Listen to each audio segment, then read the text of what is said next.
reportedly kicking and screaming as the kidnapper grabbed her and threw her into his car. Neighbors are shocked. It's a small community. Everybody knows each other. Everybody trusts each other. I'm absolutely shocked.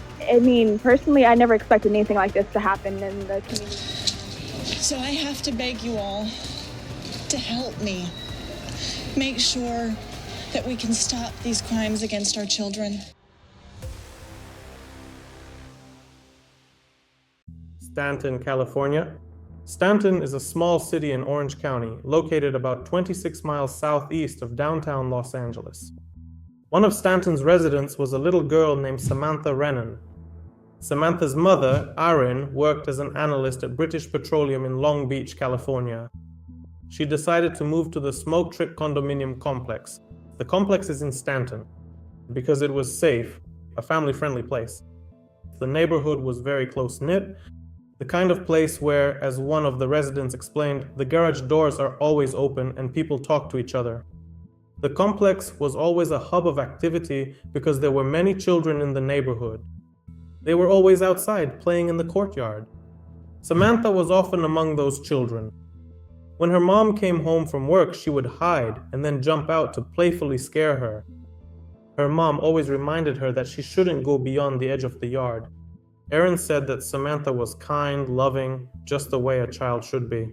She was happy, but everything changed one terrible day. It was July 15th, 2002.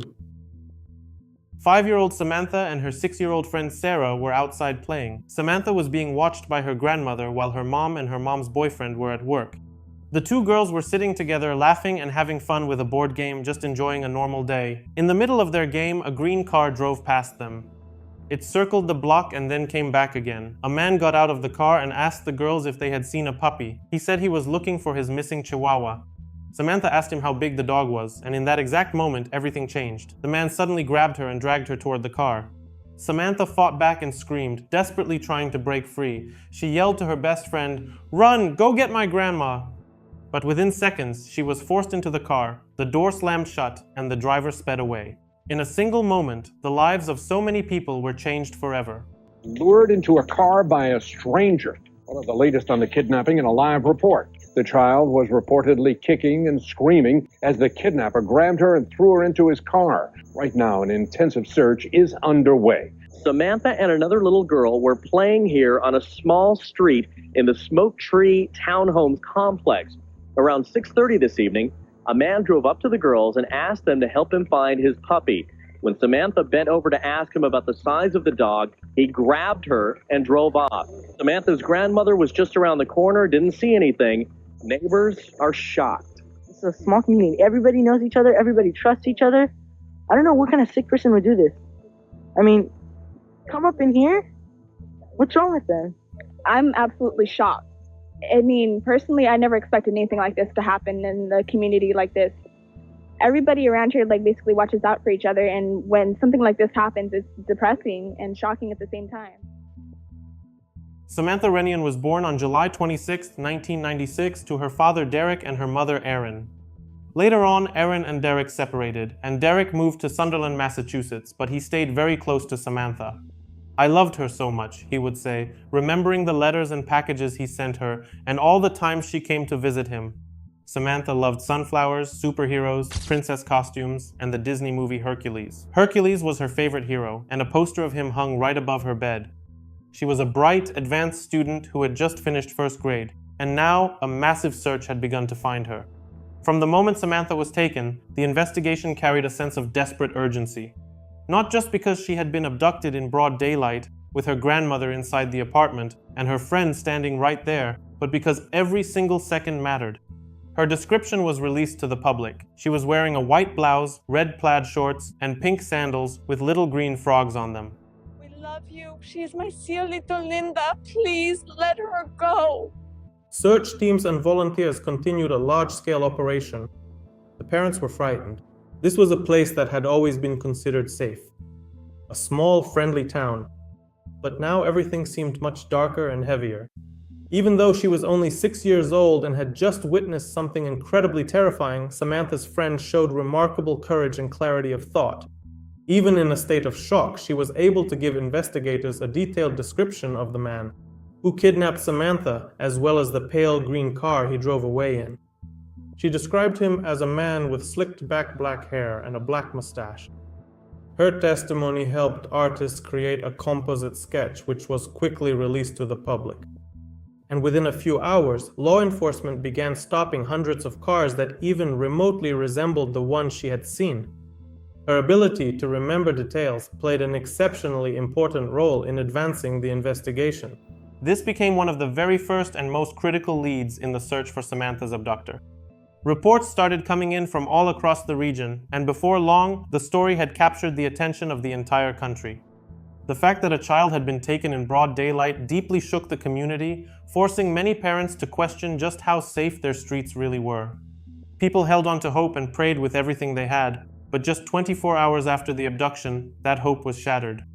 A call came into 911 from a hang glider who had spotted something in a wooded area, a remote location near Lake Elsinore, close to the intersection of Killing Truck Trail and Ortega Highway, about 50 miles from Samantha's home. The caller was clearly shaken, at times so overwhelmed with fear that he struggled to speak. "Oh my God, we found a body. Please hurry, I'm really scared. It's a little child, it's a baby," he said. "I think it's the girl from the news. I'm sorry," he added, explaining that he himself had a 3-year-old child. "Please, just hurry, I'm scared, I want to get out of here." As his panic continued to rise, the dispatcher begged him to stay as calm as possible. Investigators were already on their way and were expected to arrive any moment. And despite all the desperate searching, the worst fears were confirmed. It was the body of Samantha Runnion. She had suffered severe injuries, including at least 2 blows to the head, which caused swelling of the brain. According to the medical examiner, she died from mechanical asphyxia due to compression of the neck, with blunt force head trauma also significantly contributing to her death.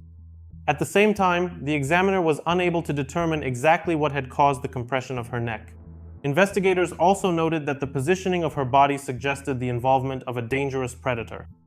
FBI agent Richard Garcia later noted that the way her body was left carried with it a disturbing message from the killer. The fact that the body was neither buried nor hidden, it was left almost like a signature, like a challenge. "I'm here, I'll come back again." That's why we believed this person would strike again. It was determined that she died sometime between 8:00 p.m. on July 15th and 2:00 a.m. on July 16th. Samantha was just a week away from her 6th birthday, and Aaron had already picked out most of the presents. A Lincoln log set, a dinosaur puzzle, and a new dress for one of her Barbie dolls. Samantha's identity was officially confirmed by her grandmother through photographs. Representatives of the sheriff's department noted that because the body was found so quickly, they had high hopes of obtaining a significant amount of forensic evidence, both from the scene and from Samantha's body. Evidence that they hoped would lead them directly to the killers. More than 500 FBI agents were already involved in the case, and the investigation, which had started as a search for a kidnapper, officially turned into a search for the killers. When it came time to address the press, Orange County Sheriff Michael Corona chose an unusual approach. He addressed Samantha's killer directly. Looking into the camera, he delivered a warning. "Don't sleep, don't eat, because we're coming after you. We will take every resource that's available to us to bring you to justice." But even though his words were aimed at the suspect, it was the local residents who lost sleep. Fear spread through the community. Garage doors that used to stay open all the time were now shut tight. A neighborhood that had always felt close-knit suddenly turned into a row of houses hidden behind locked gates. More than 2,000 tips came in, but what the police really needed was a breakthrough, something that could finally calm people down. And that moment came thanks to Samantha's friend, the one who had actually witnessed the abduction. The sketch of the man she said had taken her friend was everywhere, and before long, that face had a name. A woman named Tammy recognized the man in the sketch and contacted police, suggesting that the person they were looking for might be Alejandro Avala. He was 27 years old, stood 6 feet 2 inches tall, and looked strikingly similar to the image. Bringing an end to a tense 4-day manhunt, deputies from Orange County arrested him. He was taken into custody after a search of his apartment in Lake Elsinore and nearly 12 hours of questioning on suspicion of kidnapping and murder. At the time, he was living with his sister Alvivera in an apartment on Riverside Drive in Lake Elsinore. His mother, Adelina, and another sister, Adelita, lived in the same complex. It was just 10 miles from where Samantha's body had been found. On the day Samantha was abducted, Alejandro was supposed to cook dinner for the family, planned for sometime between 6 and 6:30 in the evening. But instead of staying home, he spent the entire day and night driving around Southern California. Later, bank records showed that at 5:18 p.m., he withdrew cash from a Bank of America ATM in Lake Elsinore. Over the next several hours, he stopped at 2 different gas stations before checking into a Comfort Inn just before 9 p.m. To verify his route, investigators recreated it exactly 1 week later, starting at the same minute he withdrew the money. Along the way, they stopped at key locations tied to the case: the Smoke Tree condominium complex, where Samantha was taken, the site where her body was discovered, and both gas stations he had visited that night. During the reconstruction, investigators determined that the total distance from the Bank of America branch to the Comfort Inn, including all key stops, was about 202 miles. The direct travel time would have been roughly 3 hours and 24 minutes, or about 3 hours and 40 minutes with all the stops included. That route matched the possibility that he could have been near the Smoke Tree condominium complex at the time of Samantha's abduction, and later in the remote area where her body was found, before eventually checking into the hotel. During the test drive, investigators reached the complex at 6:17 p.m., made the same stops, and arrived at the Comfort Inn at 8:57 p.m., a timeline that lined up with the events of July 15th. Alejandro's sister later said he was familiar with the area where the body was found. She even recalled that they had once gone there together to watch a meteor shower. The day after Samantha was abducted, Alejandro told his sister he had spent the previous day at the beach. But during that conversation, she noticed a fresh scratch on the inside of his knee. He claimed he had caught it on a leg of a child safety gate at home. But as his sister pointed out, the gate was made of smooth plastic and didn't have any sharp edges that could have caused that kind of injury. Authorities say they've collected substantial physical evidence, including DNA, linking Avila to the crime. His 1994 Ford Thunderbird matched part of the description given by Samantha's friend. Additionally, according to investigators, the car's tires matched the tracks found near the location where the body was discovered. The DNA matching Samantha's profile was so rare that the probability of its presence was less than 1 in a trillion. It was found in his car. In addition, DNA matching Alejandro's genetic profile was also found in the scrapings from under Samantha's fingernails, with a probability of about 1 person in 600 million.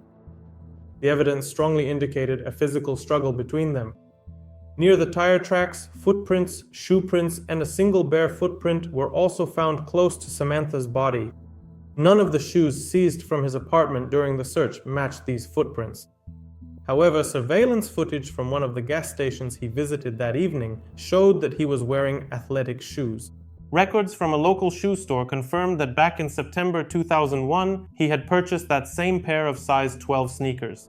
But when investigators searched his apartment, they only found the shoebox. The sneakers themselves were gone. What raised even more concern for law enforcement was the fact that he had previously stood trial and was later acquitted in a case involving alleged sexual abuse of 2 young girls. His mother insisted those accusations had been fabricated by a former girlfriend out of revenge. She believed her son's arrest in Samantha's case was driven by lingering suspicion from that earlier case, not by any new evidence. She said she didn't believe for a second that her son was capable of something like this. "I don't think my son did anything," she said. She described him as someone who was gentle with children, adding that after the previous trial, he had been especially careful and would never be alone with kids. "He's never been aggressive. He's very good with little children." She also recalled seeing scratches on his legs, marks investigators believed were consistent with a struggle Samantha may have put up, but she insisted they came from the child safety gate at home. She claimed her son had been unfairly targeted and even provided him with an alibi, saying he had been at a shopping mall. Alejandro himself denied any involvement, repeating the same story as his mother. He said he was in a store when Samantha was abducted. His mother also remembered a conversation they had shortly before his arrest. They were watching news coverage about Samantha's disappearance. "I said whoever did this should be caught, tied up alive, and burned." Someone said, "What about the electric chair?" "No, because that wouldn't make him suffer enough." Sheriff Corona publicly stated that law enforcement had no doubt they had arrested the right person. He could barely contain his emotions, describing this case as one that affected him personally. He says, "I told you we would find you. If you even for a minute thought we were joking, now you know we were absolutely serious." After his arrest, even more people began gathering near Samantha's apartment complex. Leaving flowers, teddy bears, cards, and personal mementos, they created an improvised memorial. About 250 people stood holding hands, praying, mourning, and supporting each other. Samantha's mother, Erin, was deeply moved by the overwhelming wave of support. Speaking through tears, she urged people to look out for one another, asking parents not only to protect their own children, but to care about all children. Samantha's father stood by her words. "Please, watch your kids," Derek said, his voice breaking. "Don't take your eyes off them. Don't let them out of your sight. I'll think about her every morning when I wake up. I'll think about her before I go to sleep. I'll think about her all day long. I love you so much. I miss you, Samantha." One of the key questions detectives tried to answer was whether Alejandro had any prior connection to the apartment complex. According to the Associated Press, a man named Luis, the foster brother of Alejandro's former girlfriend, told reporters that Alejandro had been there before. Luis said Alejandro used to come to the complex to see his ex-partner's 11-year-old daughter. The girl's mother said she was afraid of him and believed he may have previously come there intending to abduct her child. "I think he came there for my daughter, but instead took that little girl," she said. Alejandro Avala was charged with murder, kidnapping, and 2 counts of lewd acts involving a child. Prosecutors indicated they could pursue the harshest possible penalty based on the circumstances of the case. The Orange County District Attorney made it clear. "I want this to be absolutely understood. Anyone who commits something like this in Orange County will either die in prison of natural causes or be executed." It was time to say goodbye to Samantha. The cathedral was filled to capacity, people of all ages coming together to pay their respects. "Nothing will bring our child back," Aaron said, holding back tears. But knowing her case was handled with dignity and that her life mattered to so many people gives us some comfort. We are overwhelmed by the love people have shown for Samantha. We always knew she was special, but we never imagined it would become so clear to everyone under circumstances like this. The trial of Alejandro Avala became an emotional ordeal for many. But the prosecution presented strong evidence. It was stated that phone and financial records placed him near the crime scene at the relevant time. DNA matching his profile was also found under Samantha's fingernails. In his opening statement, defense attorney Philip Zaluki argued that this evidence was unreliable. He claimed the samples had been collected improperly and pointed to inconsistencies in witness testimony that, according to him, influenced the direction of the investigation. Deputy District Attorney David Brent rejected any claims of evidence tampering, calling them baseless. Judge William Froberg allowed testimony from individuals connected to Alejandro's 2001 case, in which he had previously been tried and acquitted. One witness said that when she was a child, he had occasionally babysat her, and those interactions left lasting negative effects. She also stated that similar incidents happened more than once over a period of time. As is known, that case lacked sufficient evidence, and the verdict was ultimately in his favor. His sister testified that after that trial, he made a disturbing remark while watching a movie. "I can do whatever I want and get away with it." His former girlfriend also described his behavior in the relationship as strange and concerning. Another witness said that after they had shared a room, inappropriate materials were later found there. Someone else testified that as a teenager, they had a negative experience involving him and were threatened to stay silent. Prosecutors suggested that the crime may have been committed to avoid future accusations. After obtaining a warrant, investigators seized a computer from the apartment of his sister, Adelita. She stated that she had not used it to view anything inappropriate. Her mother did not use the internet, while Alejandro had access to it. A computer forensics expert examined the device and discovered a large number of deleted files of an illegal nature, which were successfully recovered. At 4:43 a.m. on July 14, 2002, the day before Samantha's abduction, someone used this computer to print out a multi-page story of inappropriate content. The investigator also discovered a chat log where a user with the nickname Girl Lover was communicating with someone from Finland. Both interlocutors were discussing disturbing things related to children. The person from Finland asked what it was like to live in California. Girl Lover replied, "I live in the mountains at an elevation of 4,000 feet where you can do whatever you want." After nearly 9 hours of deliberation over 2 days, the jury of the court, Orange County Superior Court, 8 men and 4 women, will deliver a unanimous verdict. 30-year-old Alejandro Avala was found guilty of kidnapping, assault, and the murder of Samantha. When the court clerk read the verdict, Oran couldn't hold back her emotions and burst into tears. In the jury box, 2 people were also crying. One of them was slightly trembling. at the defense table, Alejandro sat hunched between his lawyers, looking down and showing no emotion. His public defender stood there with tears in her eyes. The court announced that the jury would reconvene next Wednesday to determine the sentence. Whether it will be the death penalty or life imprisonment without the possibility of parole. The fact of the matter is that one's down, but my baby's still gone. And there are still going to be children victimized if we don't do something to stop it. So I have to beg you all to help me make sure that we can stop these crimes against our children. Standing beside Aaron after the verdict was announced was Sheriff Michael Corona. He was clearly struggling to hold back his emotions as he thanked her for her strength and dignity. Thank you for not blaming us for not being able to bring your daughter back alive, and for believing in us and becoming part of our family. The former girlfriend, whose daughter had previously accused him, said, "Finally, justice can be served not just for my daughter and my niece, but for Samantha." She also stated that she believed he had actually been looking for her daughter that day, since they had once lived just a few doors down from the Runnion family. "I think he came there for my child. I believe he was obsessed with her." Speaking about the earlier case, she added, "I told the jury they were wrong, and that it was only a matter of time before he did this again." Erin, speaking on Larry King Live, said she blamed every juror who had acquitted him back then, every single one who believed him more than those girls. Looking back on that case, Superior Court Judge Robert B. Spitzer told the Los Angeles Times that there had been very little evidence at the time, aside from the children's testimony. But the prosecutor in that case, Paul Dickerson, said the acquittal had weighed heavily on him. "I was convinced he was guilty, and I did everything I could to secure a conviction." After the verdict in Samantha's case, the trial moved into the next phase sentencing. Starting the following Wednesday, the jury would decide his fate, the death penalty or life in prison. Aaron was given the chance to speak directly to her daughter's killer in court. Samantha fought. "I know she fought. I know she looked at you with her incredible brown eyes, and you still chose to kill her. I don't understand that. And I never will." The defense urged the jury not to impose the death penalty, arguing that the crime was not premeditated, but rather the result of impulsive actions shaped by a deeply troubled childhood.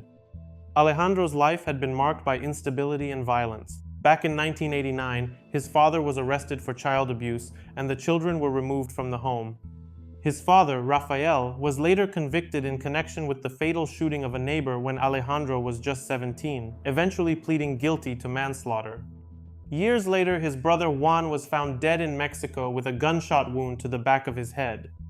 In court, the defense argued that he had grown up in a family shaped by generations of poverty and dysfunction where physical, psychological, and other forms of abuse were present. But in the end, the jury rejected that argument and recommended the death penalty. The judge agreed. For the temporary satisfaction of his desires, the defendant destroyed the future of an entire family. He has forfeited his right to live. 9 of the 12 jurors returned to the courtroom to hear the sentencing. For many of them, the most difficult moments were the photographs showing the injuries Samantha had suffered. Jury foreman Terry Dancensey said those images were almost impossible to endure. They were incredibly hard, absolutely heartbreaking. And he added, "If anyone in Orange County ever deserved the death penalty, it was him." Just picture that little girl on that hillside. She probably believed someone would come to save her, but no one did. After Samantha's murder, then-Governor Gray Davis ordered the expansion of the child abduction alert system throughout the state so that emergency messages would appear on electronic billboards along California's highways. According to Sheriff Michael Corona, this initiative turned out to be extremely effective. All 47 cases of Amber Alert announced under the expanded system ended with the children being safely returned home. But Alejandro tried to appeal the verdict in California. He appealed to the Supreme Court, claiming that the extensive media coverage made a fair trial impossible and that the judge had made a number of legal errors. In particular, by refusing to move the trial to another district, the California Supreme Court upheld the verdict.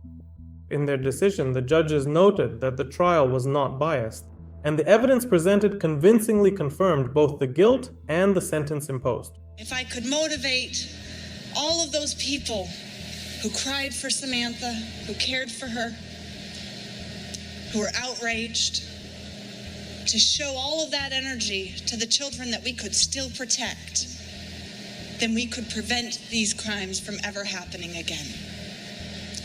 And that is what we are trying to do. More than 100 children have been saved since California's launch of the Amber Alert system, including Tamara Brooks, who learned the history behind the statewide abduction alert for the first time today. What a massive sacrifice that was taken, which saved my life. And it broke my heart. It broke my heart that it takes horrible moments like this for good to come out. Erin Runnion said she hopes her daughter's legacy will help teach children to be brave if a stranger approaches them and to know what to do to stay safe. In the years that followed, she turned her pain into purpose. In her daughter's name, she founded the Joyful Child Foundation, an organization focused on initiatives like community child safety networks, research into preventing repeat offenses, and other programs aimed at protecting children. Erin said she will never forgive what was done to her daughter, and that the only forgiveness that truly matters is Samantha's. At the same time, she explained that her own version of forgiveness came from understanding what Alejandro's childhood had been like. She listened to stories about how he and his siblings were tied up and beaten. That doesn't excuse what he did in any way, but it is a fact he himself was a victim of horrific abuse as a child. We have to prevent crimes against all children. People like to think of child killers as monsters, but we need to understand what creates those monsters. It's a cycle of violence. One of the people Erin connected with was Jan Sepich, the mother of Katie Sepich, whose case we talked about earlier. Jan and her husband Dave worked to push Katie's law at the federal level, a law that allows DNA samples to be collected from anyone arrested for serious crimes.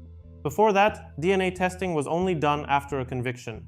Erin said she was deeply moved that Jan had been inspired by her work.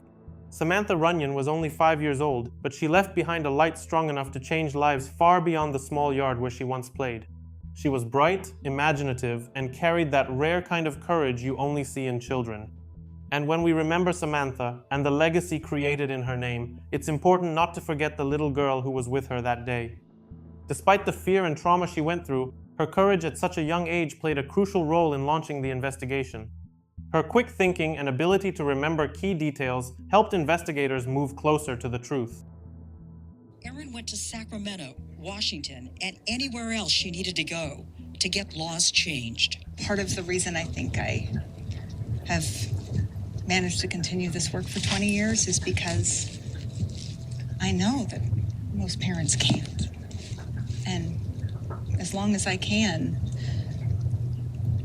I try to be a voice for Samantha and for every child who needs one. Just about any child protection legislation you can name, from keeping predators away from kids to sexual exploitation on the internet. Erin and her foundation have had a hand in getting them passed. I like to think that it wasn't for nothing. A lot of children have been protected because of her. Erin Runnion refused to allow Samantha's story to end only in tragedy. She turned her pain and anger into a purpose. Through the Joyful Child Foundation, she created something truly large-scale, a nationwide movement. Thanks to this work, thousands of children have attended safety training where they are taught to recognize danger, trust their instincts, and protect themselves. Communities have been educated. Law enforcement officers are working together with volunteers. Every lesson, every child saved, and every life protected is now part of Samantha's legacy. Her story lives on in the strength her mother found, and in every child who is safe today because of Samantha. And at this point, we will wrap things up. Thank you for watching this video until the end. Leave a comment. Let me know what you think of my presentation. I would appreciate your support. I wish you all a great day. See you next time.